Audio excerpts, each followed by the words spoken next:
어려운 뉴스를 풀어드립니다. 친절한 뉴스 오늘은 백신 패스와 위드 코로나에 대해서 알아보겠습니다. 위드 코로나, 코로나19와 일상을 함께하는 것을 말합니다.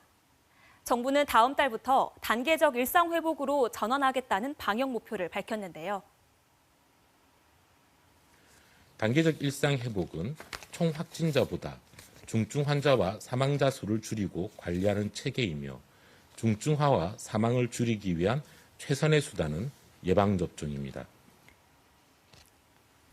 지난 5월부터 8월까지 확진자 12만여 명을 분석한 결과 예방접종을 받지 않은 확진자는 완료자에 비해 중증 환자 발생과 사망하는 치명률이 3, 4배 정도 높은 것으로 나타났습니다.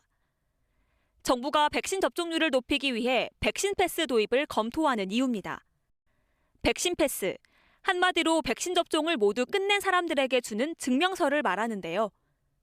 사람이 많이 모이는 곳에 들어갈 때 일종의 입장권 역할을 하는 겁니다. 모임 제한을 없애거나 인원수를 늘리는 대신 백신 증명서가 있어야 들어갈 수 있게 하는 거죠. 이미 백신 패스 제도를 적용하고 있는 나라들도 있는데요. 독일, 프랑스, 덴마크 등에서는 접종을 마친 사람과 코로나19에 걸렸다 나은 사람에게는 백신 패스를 주고 없으면 다중이용시설에 못 들어가게 하고 있습니다. 이탈리아는 지난 8월부터 공공장소는 백신 패스 없이는 입장이 불가능하고 10월부터는 모든 노동자가 백신 패스가 있어야만 일을 할 수 있게 됐습니다.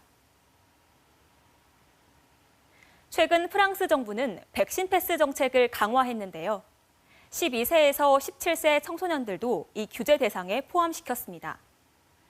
올 가을 이후 5차 대유행을 막기 위해 백신 접종률을 더 끌어올리겠다는 겁니다. Pas bénéficier de la vaccination ou du pass sanitaire, probablement que cet été, au vu des taux d'incidence qu'on a constatés dans un certain nombre de régions, on aurait dû refermer les bars, les restaurants. 우리나라의 경우 국민 10명 중 6명은 도입에 찬성한다는 설문 결과도 있는데요. 하지만 백신 패스를 모두 반기는 것은 아닙니다. 청와대 국민청원 게시판에 백신 패스를 반대한다는 청원도 올라왔고 찬반 논란이 일고 있는데요. 개인 체질인 알레르기 부작용으로 백신을 맞지 못한 사람도 있는데 미접종자에게 상대적 불이익을 주는 것은 기본권 침해라는 겁니다. 논란이 일자 김부겸 국무총리도 백신 패스 도입이 필요하다면서도 충분히 의견을 수렴하고 차별이 없도록 하겠다는 입장을 밝혔는데요. 완료자의 일상 회복을 적극 지원하는 방향으로 제도가 설계되어야 하겠지만 미접종자에 대한 또 다른 차별이나 소외가 발생하지 않도록 하는 것도 매우 중요합니다. 백신 패스가 도입되더라도 18살 이하 청소년들의 경우 적용에서도 제외될 것으로 보이는데요.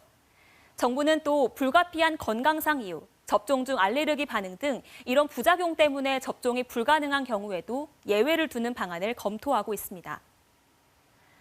단계적 일상으로의 회복을 위해 백신 패스 도입까지 검토되고 있는데요. 지금껏 가보지 않은 또 다른 길이지만 모두를 위한 최선의 선택이 무엇인지 사회적 합의와 철저한 대응 전략이 필요해 보입니다. 친절한 뉴스 양재희입니다.